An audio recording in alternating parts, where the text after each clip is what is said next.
ओजस्वी भाषण से संबोधित करने का काम करें। बहुजन समाज पार्टी जिंदाबाद जिंदाबाद जिंदाबाद पार्टी जिंदाबाद जिंदाबाद जिंदाबाद अमर रहे अमर रहे अमर रहे माननीय श्री कांशीराम साहब अमर रहे। भारतीय संविधान के निर्माता, भारत के भाग्य विधाता परम पूज्य बाबा साहब डॉक्टर भीमराव अंबेडकर जी के चरणों में श्रद्धा सुमन अर्पित करता हूँ, नमन करता हूँ, वंदन करता हूँ। वामसेन DS4 और बहुजन समाज पार्टी के जन्मदाता संस्थापक परम आदरणीय माननीय श्री कांशीराम साहब जी को नमन करता हूँ, वंदन करता हूँ। बहुजन समाज पार्टी की राष्ट्रीय अध्यक्ष, उत्तर प्रदेश जैसे विशाल प्रदेश की 4-4 बार बड़ी मुख्यमंत्री और इस देश में सामाजिक परिवर्तन एवं आर्थिक मुक्ति आंदोलन की महानायिका आदरणीय बहन कुमारी मायावती जी के दीर्घ जीवन की कामना करता हूँ। बहुजन समाज पार्टी के राष्ट्रीय संयोजक, युवा दिलों की धड़कन, भारत के भविष्य आदरणीय माननीय आकाश आनंद जी के उज्जवल भविष्य और दीर्घ जीवन की कामना करता हूं। और आज देवरिया जनपद के पदाधिकारियों, कार्यकर्ताओं, पार्टी के समर्थकों की अति आवश्यक बैठक की अध्यक्षता कर रहे पूर्व सांसद, गोरखपुर मंडल के मुख्य जोन के इंचार्ज आदरणीय डॉक्टर बलराम जी, हमारे बीच में बहुजन समाज पार्टी के वरिष्ठ नेता और मुख्य जोन के इंचार्ज माननीय सुरेश चंद्र भारती जी, मुख्य जोन के इंचार्ज माननीय घनश्याम राही जी, मुख्य जोन के इंचार्ज माननीय कमलेश कुमार गौतम जी, मुख्य जोन के इंचार्ज माननीय सुरेश कुमार गौतम जी और मुख्य जोन के इंचार्ज कार्यक्रम के संचालक माननीय ऋषि कपूर जी, हमारे बीच में माननीय ओम प्रकाश गौतम जी और हमारे बीच में जो मंडल के इंचार्ज हैं माननीय नीतीश कुमार जी और जानदार, शानदार, जबरदस्त जिला अध्यक्ष श्री प्रमोद आजाद जी, तमाम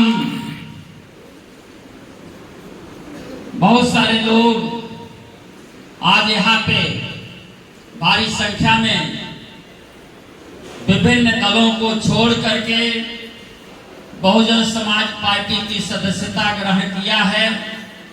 मैं अपनी तरफ से, मंच की तरफ से उन सभी साथियों का, आप सभी साथियों का हृदय के गहराइयों से हार्दिक स्वागत करता हूं, हार्दिक अभिनंदन करता हूं।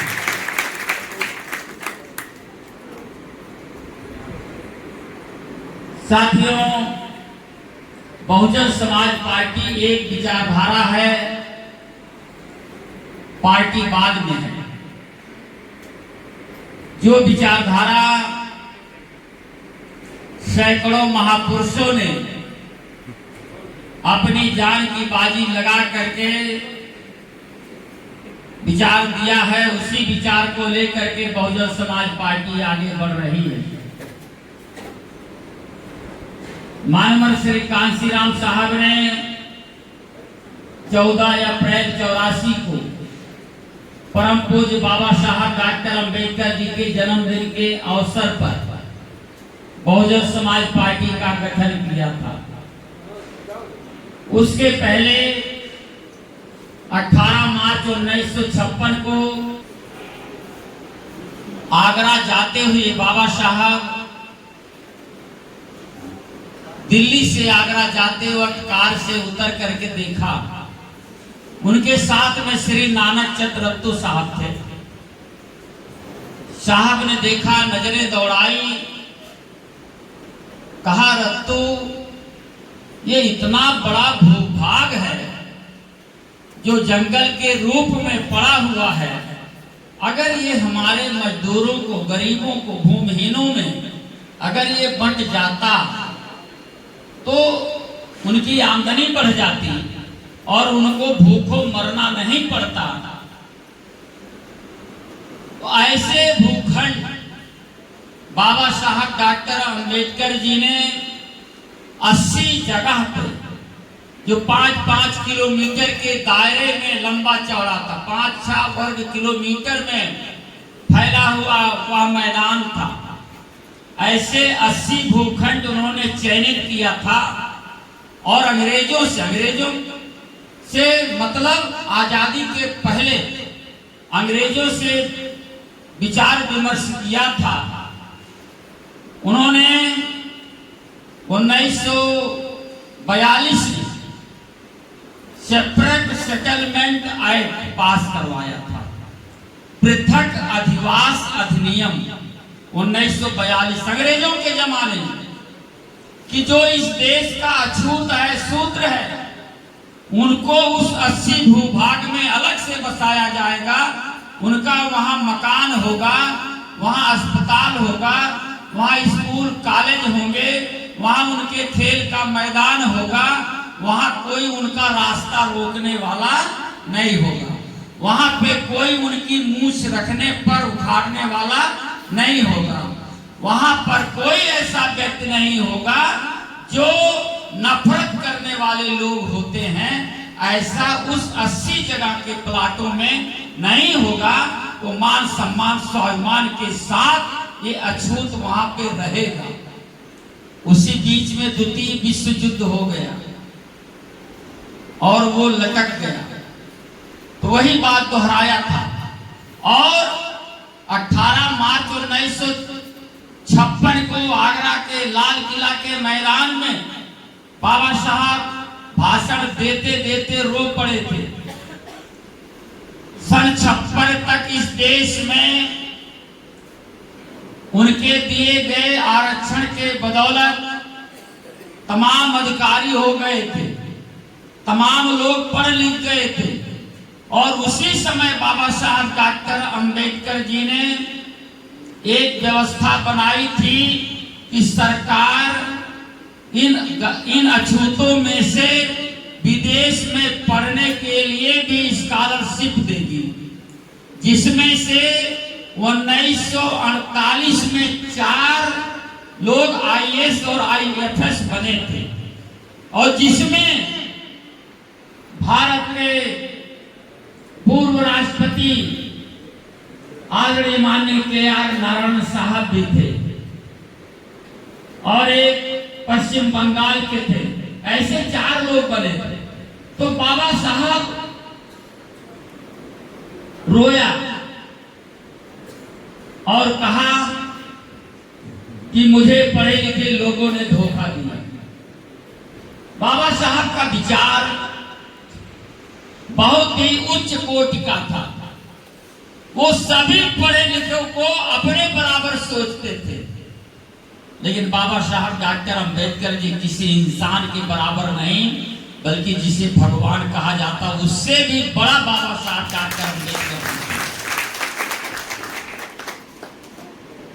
और बाबा साहब चाहते थे, बाबा साहब ने कहा भी था, जिस समाज में 10 डॉक्टर, 10 मास्टर, 10 इंजीनियर हो जाएंगे, 10 वकील हो जाएंगे, वह समाज कभी गुलाम नहीं रह सकता।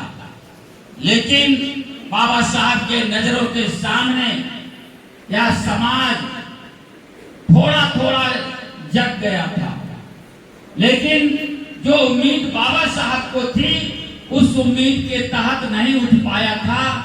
और जो सोचा था कि हमारा ये आंदोलन, बाबा साहब डॉक्टर अंबेडकर का ये जो विचारधारा है, इस विचारधारा को आगे ले चलने वाला कोई नौजवान आगे आए, लेकिन कोई नहीं मिला।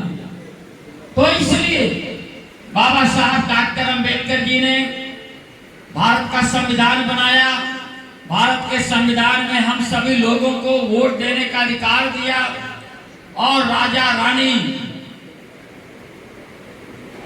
अमीर गरीब, ऊंच नीच सभी को वोट में बराबरी का हक दिलाने का काम किया। 26 नवंबर सन 1949 को संविधान निर्मात्री सभा के अंतिम अधिवेशन में बाबा साहब डॉक्टर अंबेडकर जी ने कहा था कि 26 जनवरी 1950 को भारत का संविधान लागू होगा। भारत के संविधान में राजनीतिक समानता हमने हासिल किया है, अर्थात one man one vote one value. हर आदमी को, प्रत्येक व्यक्ति को एक एक वोट देने का अधिकार होगा। सबका वोट का वैल्यू बराबर होगा।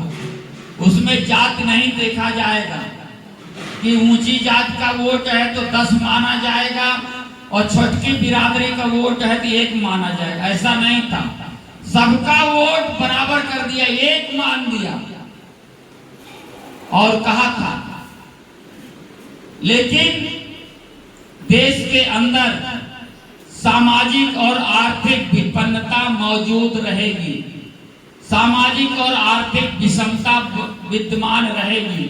सरकार की जिम्मेदारी होगी कि जिस तरीके से संविधान सभा ने राजनीतिक समानता हासिल किया है, ठीक उसी तरीके से सामाजिक और आर्थिक समानता को हासिल कर ले।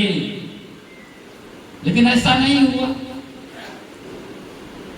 आज भी नहीं हुआ, आज तक भी नहीं हुआ। आज तक भी समाज में किसी को बहुत ऊंचा माना जाता है और समाज में कुछ लोगों को बहुत नीचा माना जाता है।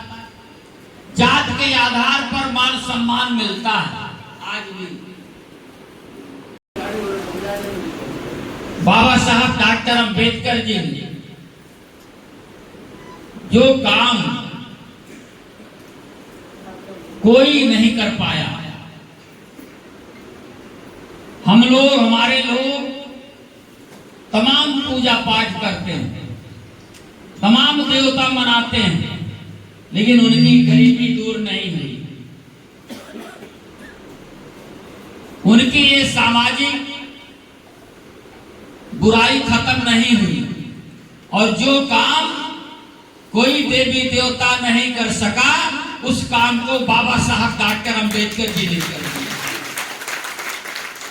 इंसानियत दिया, इंसान बनाने का काम किया।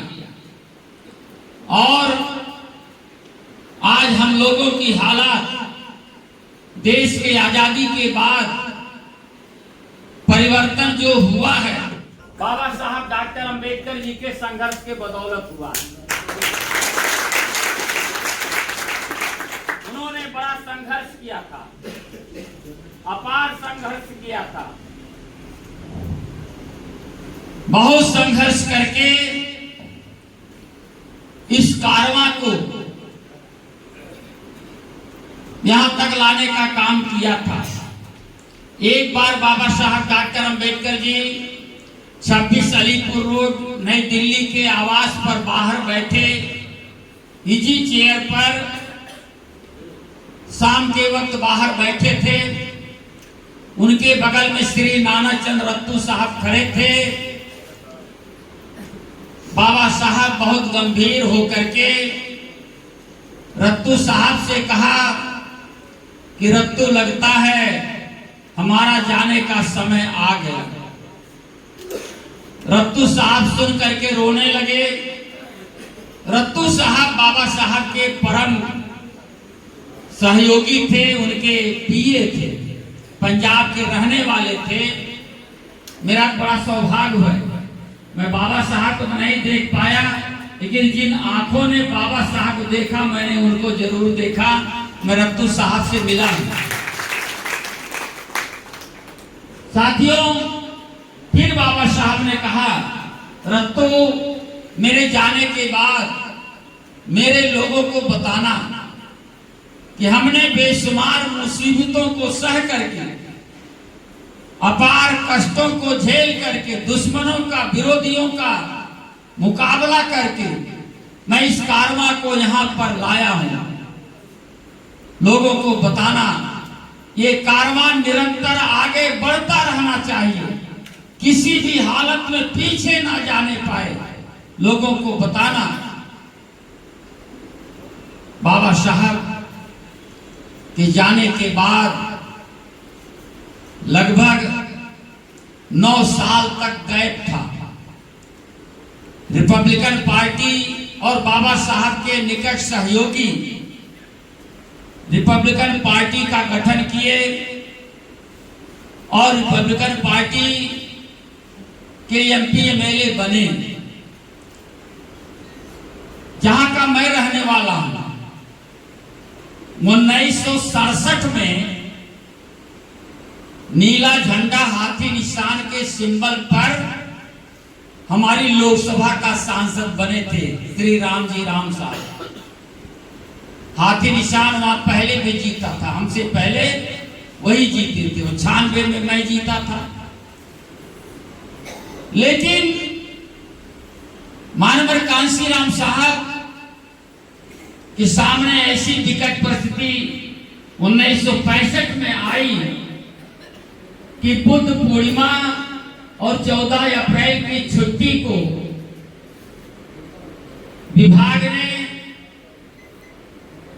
स्वैच्छिक कर दिया था, जहां पे मानवर कांशीराम साहब पूना में नौकरी कर रहे थे। वहां पे झगड़ा हो गया था और मानवर कांशीराम साहब ने वहीं से संकल्प लिया कि हमें बाबा साहब डॉक्टर अंबेडकर जी का सपना पूरा करना होगा। बाबा साहब ने रत्तू जी से यह भी कहा था कि रत्तू, डॉक्टर अंबेडकर नहीं मरेगा। बाबा साहब ने कहा था कि रत्तू, डॉक्टर अंबेडकर नहीं मरेगा। हमारे लोगों को बताना, जब तक भारत का संविधान जिंदा है तब तक डॉक्टर अंबेडकर जिंदा रहेगा। यह बात विरोधी पार्टियों के भी ध्यान में आ गया,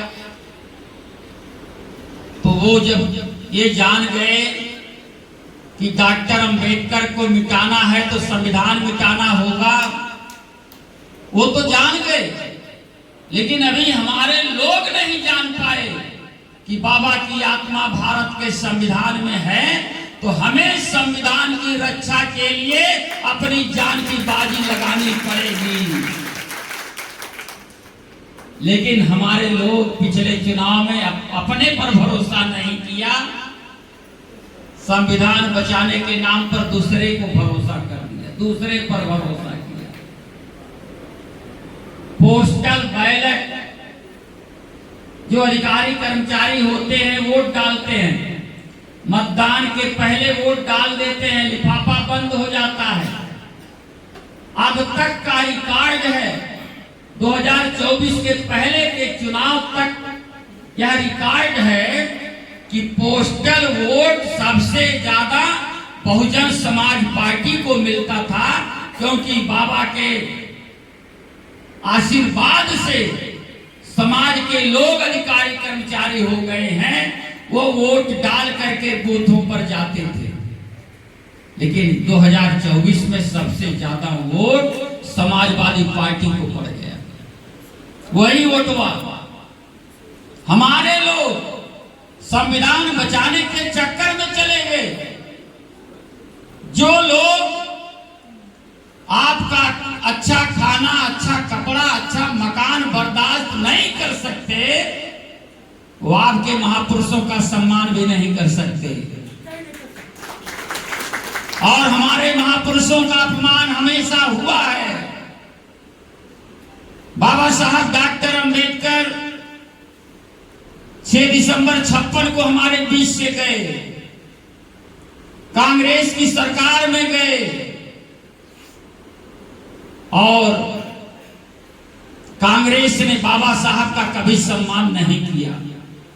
लेकिन दुनिया में 193 देश के लोगों ने बाबा साहब की मृत्यु के उपरांत राष्ट्रीय शोक घोषित किया, अपना झंडा झुका लिया।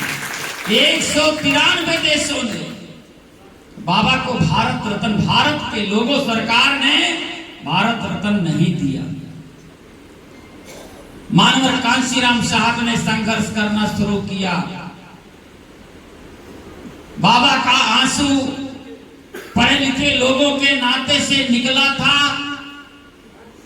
तो मानवर कांशीराम साहब, आदरणीय बहन कुमारी मायावती जी ने पढ़े लिखे लोगों का ही संगठन बना दिया। BAMCEF the All India Backward and Minorities Employees Federation, अखिल भारतीय। बाबा साहब डॉक्टर अंबेडकर जी ने हमेशा ओबीसी की बात किया है, अदर बैकवर्ड क्लास की बात किया है, अदर बैकवर्ड कास्ट की बात नहीं किया है, अदर बैकवर्ड क्लास की बात किया है। जब बाबा साहब अदर बैकवर्ड क्लास की बात कही है तो उसमें एससी, एसटी और पिछड़ी जात तीनों आती है। और मानवर कांशीराम साहब ने बहुजन समाज पार्टी बनाई और 6 दिसंबर 78 को वामसेक बनाया और 6 दिसंबर 82 को DS4 बनाया, दलित शोषित समाज संघर्ष समिति। और DS4 ने बसपा बनने के पहले चुनाव भी लड़ा है। 2000, 3000, 4000 वोट मिला है। तब मानवर साहब ने भरोसा किया कि जब DS4 एक सामाजिक संगठन हमारा 3-4 हजार वोट विधानसभाओं में पा सकती है, तो अगर हम राजनीतिक पार्टी बनाएंगे, क्योंकि DS4 का सिंबल तो निश्चित था नहीं, जहां जौने मिला तौने मिला। तब जाकर के 14 अप्रैल परम पूज्य बाबा साहब डॉक्टर अंबेडकर जी के जन्मदिन के अवसर पर बहुजन समाज पार्टी बनाई। मानवर कांशीराम साहब कहा करते थे कि हमने, मतलब हम लोगों ने, हमने बहुजन समाज की पार्टी बनाई है, बहुजन समाज नहीं बना है, हमें बहुजन समाज बनाना होगा। और जब तक बहुजन समाज नहीं बनेगा तब तक बहुजन समाज की पार्टी सफल नहीं होगी। बहुजन समाज क्या है? बहुजन समाज 6743 जातियों में SC, ST और OBC पिछड़ा वर्ग, ये 3 वर्गों में बटा है। कितनी जातियां? 6743 जातियां। और जाति में भी उपजाति है। उपजातियां आपस में रोटी बेटी का संबंध स्थापित नहीं कर सकती, ऐसा प्रतिबंध था। जैसे यादव में 2 जाति मुख्य रूप से मिलती है, एक ग्वाला, एक धड़ोर। कमलेश बाबू सही बोलता नहीं? यादव में 2 बिरादरी, एक ग्वाला एक धड़ोर, दोनों में खान पियन ना है। कुर्मी में भी 2 जाति, और यहाँ तो चनौ भी हैं, सैंथवार भी हैं, गुजराती और जैसवारा मुख्य रूप से पाए जाते हैं। उसमें भी जातियां हैं। सैंथवार समाज तो अपर कास्ट में आता था, मंडल कमीशन की रिपोर्ट में अपर कास्ट में था। लेकिन जब 1995 में आदरणीय बहन कुमारी मायावती जी मुख्यमंत्री बनी, तब इस गोरखपुर मंडल के बीएसपी के नेता, कार्यकर्ता, प्रदेश के कुर्मी समाज के नेता, सब लोगों ने बहन जी से बात किया। सैंथवार, चनऊ, मल, इन सब जातियों के बारे में पिछड़ा वर्ग आयोग में बहस चला, और बहस चला करके निर्णय आया कि ये भी पिछड़ी जात की ही जात हैं, इसलिए इनको पिछड़े वर्ग में जोड़ दिया गया। इनको पिछड़ी जात का प्रमाण पत्र मिलता है, ये बहन जी के नाते से मिलता है, किसी ने ध्यान नहीं दिया। जब मैं 2002 में पहली बार गोरखपुर में मंडल का प्रभारी बना, 24 साल पहले, तब यहाँ पे मुझे पता लगा चमार में भी दो तरह चमार होते हैं एक दक्षिणा चमार, एक उत्तरहा चमार। जानते हैं ना आप लोग? मंच वाले जानते हैं तो कुल मिलाकर के ये जात में उपजात बनाने का काम किया गया, ताकि ये एक दूसरे के निकट ना आ पाए, ताकि ये एक दूसरे के दुख दर्द में सम्मिलित ना हो सके, अलग अलग मुंह टेढ़ करके खड़ा रहे। बाबा साहब डॉक्टर अंबेडकर जी पहले व्यक्ति थे जिन्होंने समाज जोड़ने का काम किया।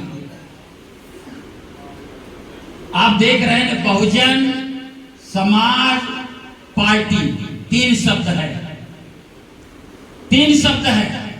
पहला शब्द है बहुजन। बहुजन शब्द किसने दिया?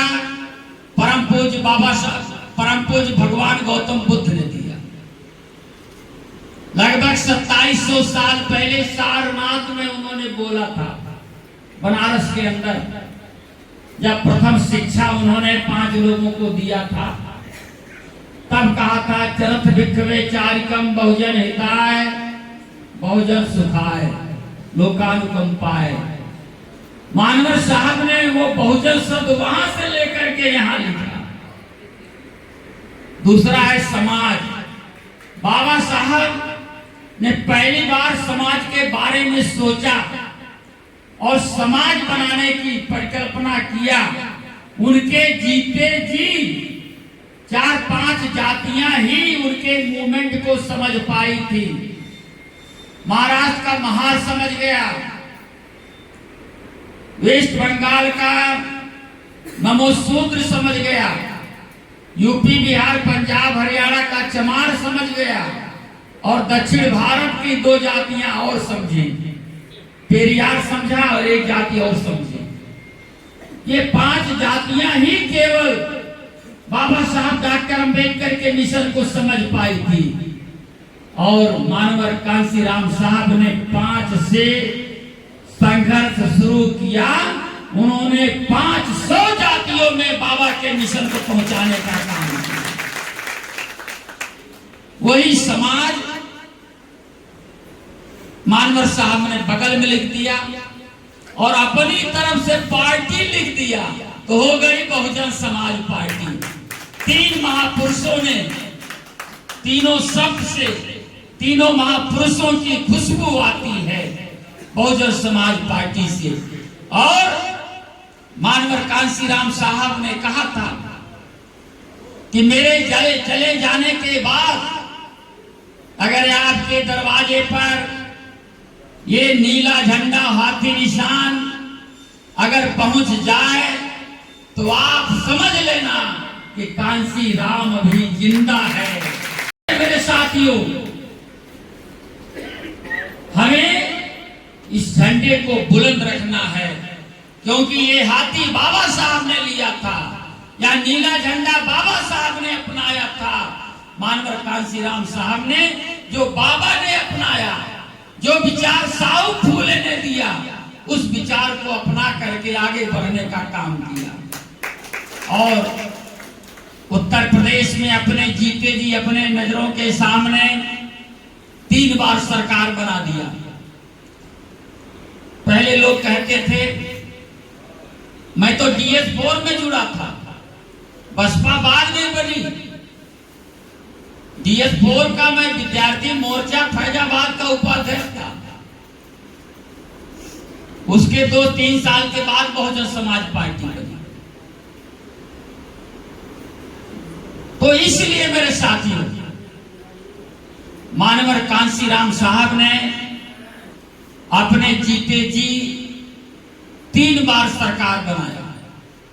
विरोधी पार्टी कहती थी, विरोधियों के लोग कहते थे या समाज के चमचे कहते थे, जो उस समय तक गठन के पहले तक जो दूसरे दलों में पड़े थे, वो कहते थे कि साहब कांशीराम ने पार्टी तो बना लिया है लेकिन ये चलेगी नहीं। माननीय कांशीराम साहब ने संगठन को मजबूत कर दिया और 89 में 3 सांसद बन गए और 13 एमएलए बन गए। तब लोगों ने कहा कि सरकार ये जो है एमएलए तो बन गए हैं लेकिन इनकी सरकार नहीं बनेगी। तब माननीय कांशीराम साहब ने सरकार बनाने की तरफ सोचा और सरकार बना दिया। तब जिन लोगों ने कहा कि सरकार तो बना लिए हैं लेकिन ये सरकार नहीं चला पाएंगे, आदरणीय बहन जी ने सरकार चला करके देखा, उनके मुंह पे तमाचा मारने का काम किया। आदरणीय बहन जी ने उत्तर प्रदेश में सरकार चला करके जो काम उन्होंने कर दिया, आज तक उत्तर प्रदेश का कोई मुख्यमंत्री नहीं कर पाया। कोई भी मुख्यमंत्री उतना काम नहीं किया जितना आदरणीय बहन जी ने कर दिया। डॉक्टर भीमराव अंबेडकर जी के नाम पर गांव का विकास किया। डॉक्टर अंबेडकर ग्राम विकास योजना के तहत उत्तर प्रदेश के सभी ब्लॉकों में एक साल में 10 गांव अंबेडकर ग्राम योजना में चयनित किया। कितना भी दूर अंबेडकर गांव था सड़क से, वहां पिच रोड बनवाया, वहां बिजली के खंभे लगवा करके बिजली देने का काम किया, ट्रांसफार्मर लगवाने का काम किया, गलियों गलियों में लाइट लगवाने का काम किया, पानी का इंतजाम किया, आवास का इंतजाम किया, अस्पताल का इंतजाम किया, स्कूल का इंतजाम किया, विधवा वृद्धा विकलांग पेंशन उसकी धनराशि को दुगना करके देने का काम किया, बच्चियों को पढ़ने लिखने के लिए प्रोत्साहन राशि दिया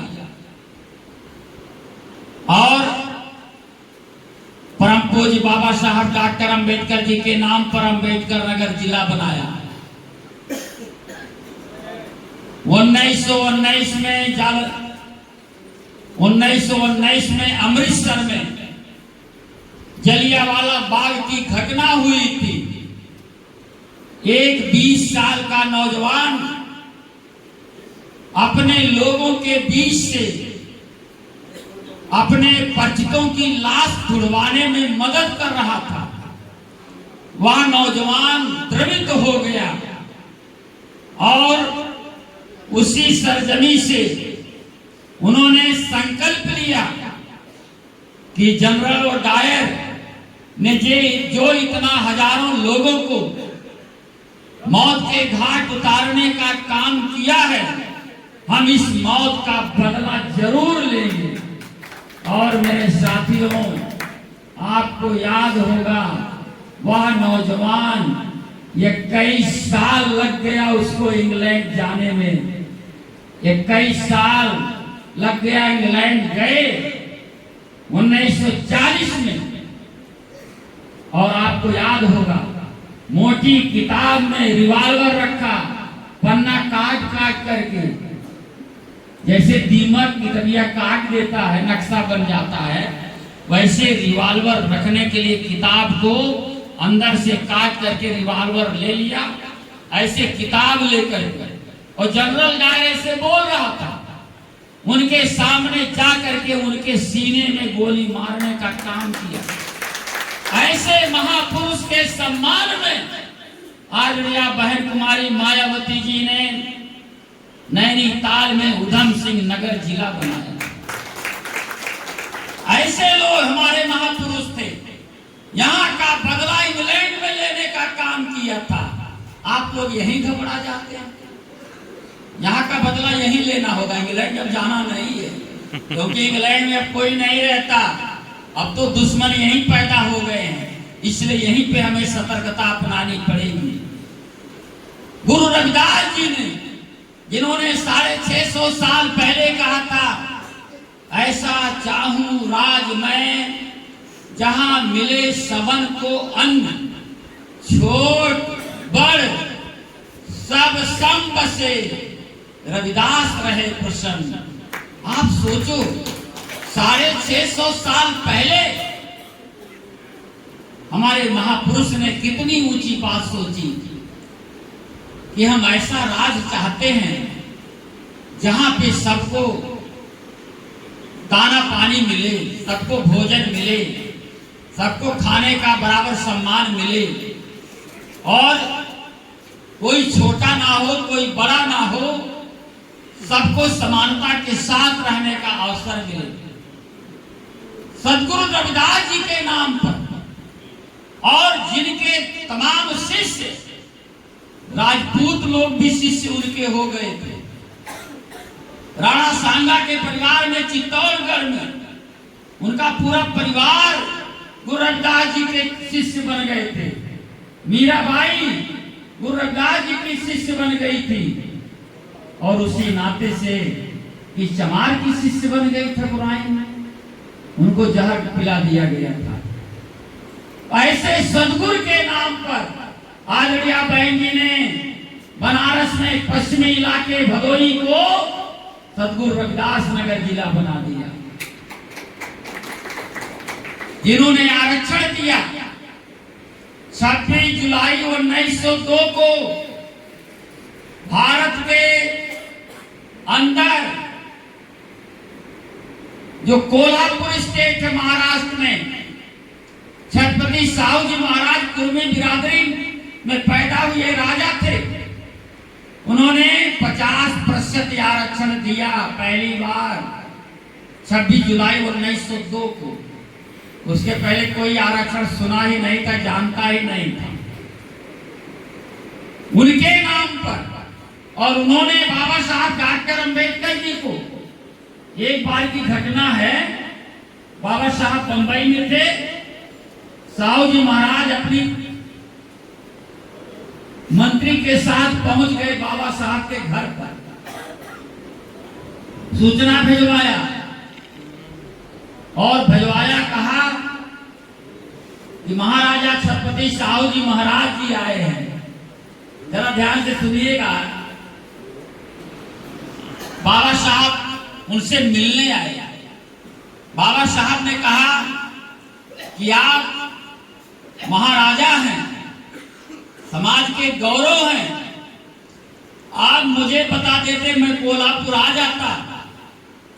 साहू जी महाराज ने कहा, इस धरती पर बहुत राजा पैदा होंगे, लेकिन डॉक्टर अंबेडकर दोबारा नहीं पैदा होगा।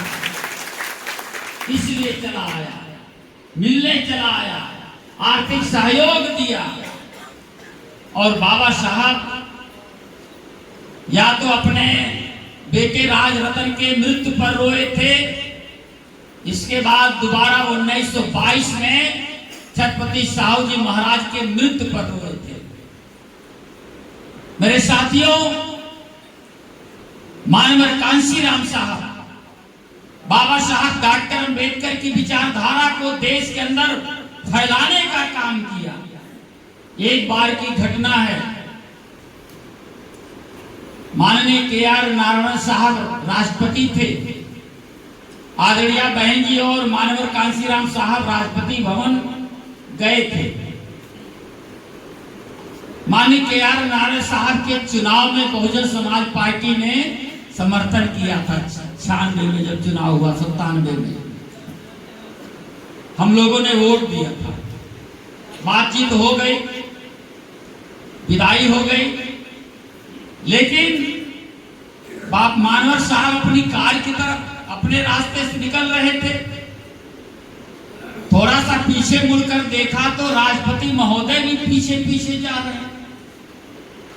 मानवर साहब मुड़ गए, कहें आप राष्ट्रपति हैं, आपका प्रोटोकॉल सबसे बड़ा है, आप अब जाएं।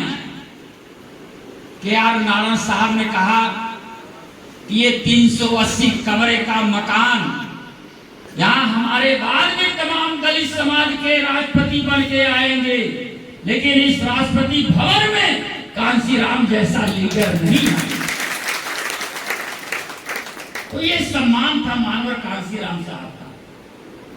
अभी 13 मार्च को लखनऊ में श्री राहुल गांधी ने कांग्रेस के तत्वाधान में मानवर कांशीराम साहब का जन्मदिन मनाया और कहा कि अगर पंडित जवाहरलाल नेहरू जी जिंदा होते तो मानवर कांशीराम जी को मुख्यमंत्री बनाते। हंसी आई नहीं, ये हंसने वाली ही बात बोला उन्होंने, इसीलिए भाजपा वाले पप्पू कहते हैं। एक बार श्री अटल बिहारी वाजपेयी ने मानवर कांशीराम साहब को फोन करके कहा कि निकट में चुनाव होने वाला है राष्ट्रपति का, तो हम चाहते हैं, वो प्रधानमंत्री थे, उन्होंने कहा कि हम चाहते हैं कि आपको हम राष्ट्रपति बना दें और आपके प्रत्याशी बनने से कोई दल का नेता विरोध नहीं करेगा, आप राष्ट्रपति बन जाएंगे। मानवर साहब ने कहा कि मैं बोलने वाला आदमी हूं, मैं कुछ काम करने वाला आदमी हूं, मैं कुछ काम कर रहा हूं, अगर उस 380 कमरे के राष्ट्रपति भवन में चला गया तो मैं कुछ नहीं कर पाऊंगा, अगर कुछ आप करना चाहते हैं तो मुझे प्रधानमंत्री बना दो। आप सोचो, जिस इंसान ने राष्ट्रपति का पद ठुकराया हो, जिस इंसान ने आदरणीय बहन जी को 3 बार मुख्यमंत्री बनाया हो, जो दूसरे को बना सकता है तो अपना नहीं बन सकता। मानवर साहब मुख्यमंत्री, प्रधानमंत्री, राष्ट्रपति से ऊंची हस्ती थे। ये पद उनके लिए बहुत छोटा था। जो काम वो कर गए भारत के अंदर, वो कोई दूसरा काम नहीं कर सकता। 40 साल पहले DS4 और BSP बनने के समय विरोधी पार्टियों के सभा के मंच के बैनर में बाबा साहब का फोटो नहीं लगता था, लेकिन अब बाबा साहब अच्छे लगने लगे, उनको रिश्तेदारी याद आ गई, बाबा साहब अच्छे लगने लगे। वो इसलिए मानवर साहब कहते थे कि जब संतान लायक हो जाती है, उसके दादा बाबा का सम्मान अपने आप बढ़ जाता है। वही हुआ, आपने 3 बार सरकार बना लिया बाबा के नाम पर। बाबा तेरा मिशन अधूरा, हम सब मिलकर करेंगे पूरा, आप लोगों ने नारा लगाया और बाबा साहब के सिद्धांत पर 3 बार 4 बार उत्तर प्रदेश में आपने सरकार बना लिया। तब विरोधी पार्टी के लोगों ने कहा कि अरे तो बाबा में बड़ा दम है, तो बाबा साहब का फोटो लगाने लगे। और इधर साहब के जाने के बाद उनका भी सम्मान ये करने लगे। अब उनके बैनर में बाबा के बाद साहब का फोटो लगने लगा। बाबा साहब के बाद मानवर कांशीराम साहब का फोटो लगाने लगे, क्योंकि साहब के जिंदा रहते 3 बार आपने सरकार बनाई और साहब के जाने के बाद पूर्ण बहुमत की आपने सरकार बनाई। तो विरोधी पार्टियों को लगा कि नहीं भाई, कांशीराम जी का भी नाम लेना चाहिए। अब देखते सपा वाले भी, कांग्रेस वाले भी, भाजपा वाले काहे पीछे रहे भाई, वो भी मानवर साहब का जन्मदिन मनाते हैं। आने वाले दिनों में बहन जी का भी जन्मदिन ये मनाएंगे। वो इसलिए जो काम आप कर रहे हो ये पूरे देश को परिवर्तित करके रख देगा। जिस दिन बाबा साहब डॉक्टर अम्बेडकर की विचारधारा पर सरकार केंद्र में बन गई, पूरे देश की व्यवस्था ही बदल जाएगी। और इसलिए समाजवादी पार्टी भी मानवर साहब का जन्मदिन मनाया। मैं उनका प्रचार नहीं कर रहा हूं, मैं एक तर्क दे रहा हूं। मानवर कांशीराम साहब के नाम पर आदरणीय बहन जी ने अपनी सरकार में एटा जिला से कासगंज तहसील को अलग करके मानवर कांशीराम साहब के नाम पर जिला बनाया। मानवर कांशीराम साहब के नाम पर अरबी उर्दू फारसी विश्वविद्यालय लखनऊ में बनवाया। मानवर कांशीराम साहब के नाम पर टेक्निकल विश्वविद्यालय बांदा में बनवाया। मानवर कांशीराम साहब के नाम पर मेडिकल कॉलेज सहारनपुर में बनवाया। और ये समाजवादी की सरकार ने मानवर कांशीराम साहब का नाम मिटा दिया, दूसरा नाम रख दिया। जिसके दिल में बाबा साहब मानवर साहब बाबा साहब का नाम पसंद नहीं है, जो नफरत करता है, वो हमारे वोट की बात करता है, संविधान की रक्षा की बात करता, सुरक्षा की बात करता है। अरे उनको संविधान के लिए लड़ने की आवश्यकता नहीं है। ये बाबा की संतानें अपनी जान की बाजी लगा करके संविधान की रक्षा करेंगे। मेरे साथियों, आदरणीय बहन जी ने बहुत काम किया है, बहुत काम किया है।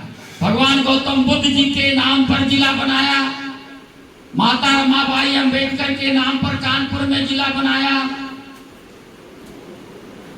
महामाया के नाम पर हाथरस में जिला बनाया, मानवर कांशीराम साहब के नाम पर कासगंज को जिला बनाया, महात्मा ज्योतिबा फूले के नाम पर अमरोहा में जिला बनाया, संबल को भीमनगर जिला बनाया और हापुड़ को पंचशील नगर के नाम पर जिला बनाया।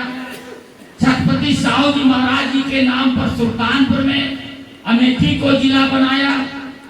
ये तमाम जिले बनाया, महापुरुषों के नाम पर बनाया। किसी को खतरा नहीं हमारे महापुरुषों से, खतरा है तो समाजवादी पार्टी ने इसे बदलने का काम किया।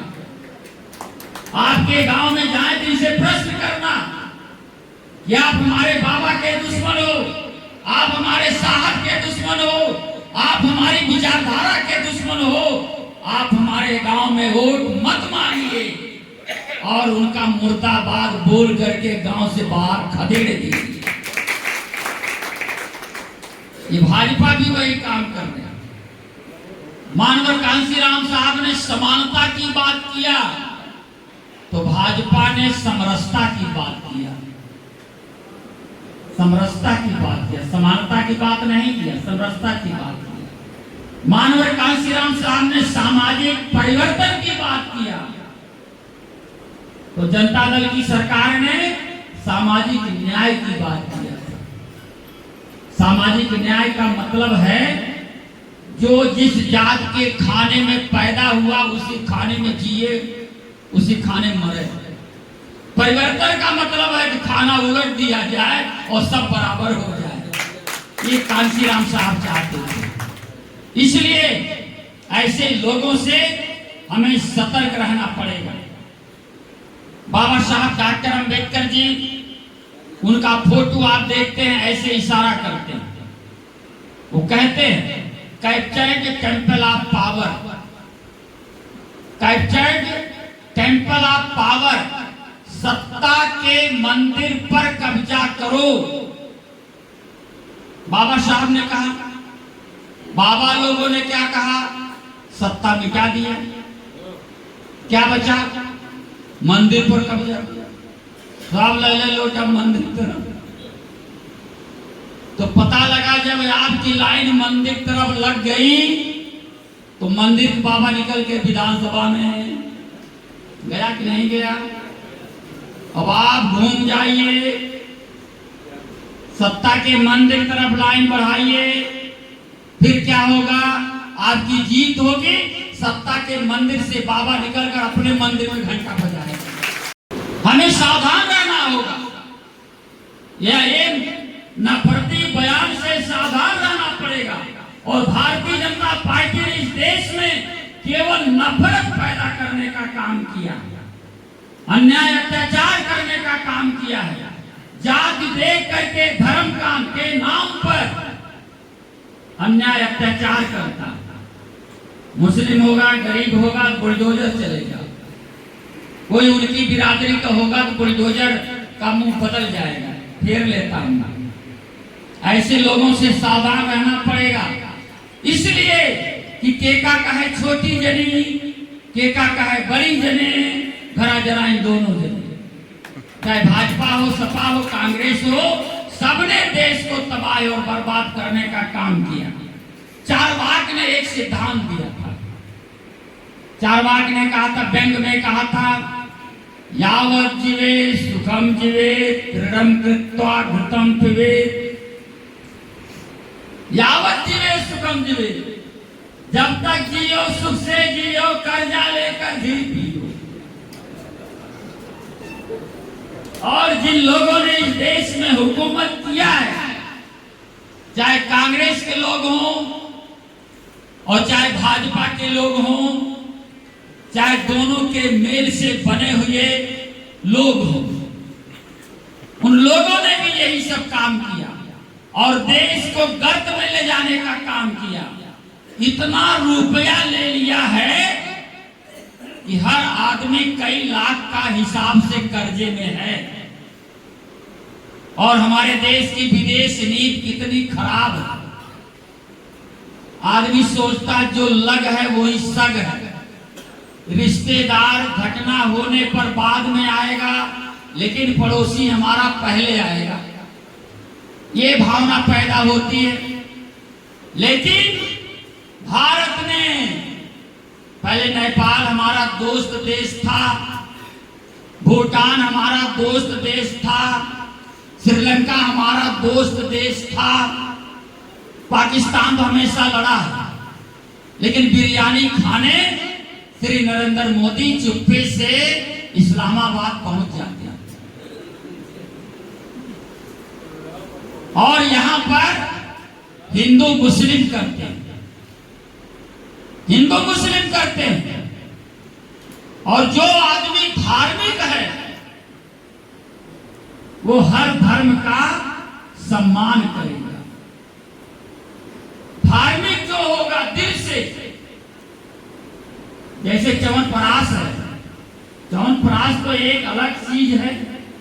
चाहे वो पे झंडू वाला मोहर लगाया जाए, चाहे डाबर वाला लगाया जाए, चाहे बैद्यनाथ वाला लगाया जाए, च्यवनप्राश का जो प्रक्रिया है बनाने की, जो मटेरियल है, सब अक्क है।